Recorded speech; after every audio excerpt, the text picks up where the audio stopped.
Hi guys, welcome to employee info. నేను మీ రవి వర్మ. ఈ వీడియోలో పీడిఎఫ్ ఫైల్ను ఈజీగా ఎలా కంప్రెస్ చేయాలో తెలుసుకుందాం. మొదటగా గూగుల్లో ఐ లవ్ పీడిఎఫ్ అని టైప్ చేయాలి. ముందుగా వచ్చిన లింక్ని క్లిక్ చేయాలి. ఇక్కడ మీకు merge PDF, split PDF and compress PDF ఇలా చాలా ఆప్షన్స్ కనిపిస్తాయి. ఫస్ట్ మనం కంప్రెస్ గురించి తెలుసుకుందాం. కంప్రెస్ పీడిఎఫ్ని క్లిక్ చేయగానే తర్వాత సెలెక్ట్ పీడిఎఫ్ని క్లిక్ చేయాలి. ఫైల్ని సెలెక్ట్ చేసుకొని కంప్రెస్ పీడిఎఫ్ ఆప్షన్ క్లిక్ చేయాలి. ఇక్కడ మీకు 3 ఆప్షన్స్ కనిపిస్తాయి: extreme compression, recommended compression and less compression.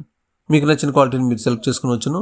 For example నేనైతే రికమెండెడ్ కంప్రెషన్ ఆప్షన్ క్లిక్ చేస్తున్నాను. కింద కంప్రెస్ పీడిఎఫ్ని క్లిక్ చేస్తే చాలు మీ సిస్టంలో ఆటోమేటిక్గా ఫైల్ డౌన్లోడ్ అయిపోతుంది. ఓకే గాయస్, ఈ విధంగా పీడిఎఫ్ ఫైల్ సైజును తగ్గించుకోవచ్చును. ఈ వీడియో మీకు నచ్చినట్లయితే లైక్ చేయండి, షేర్ చేయండి. మీ విలువైన సలహాలను కామెంట్ రూపంలో తెలియజేయండి. ఇటువంటి ఇంపార్టెంట్ విషయాల కోసం ఈ ఛానల్ ఎంప్లాయ్ ఇన్ఫోను సబ్స్క్రైబ్ చేయండి. Thank you guys.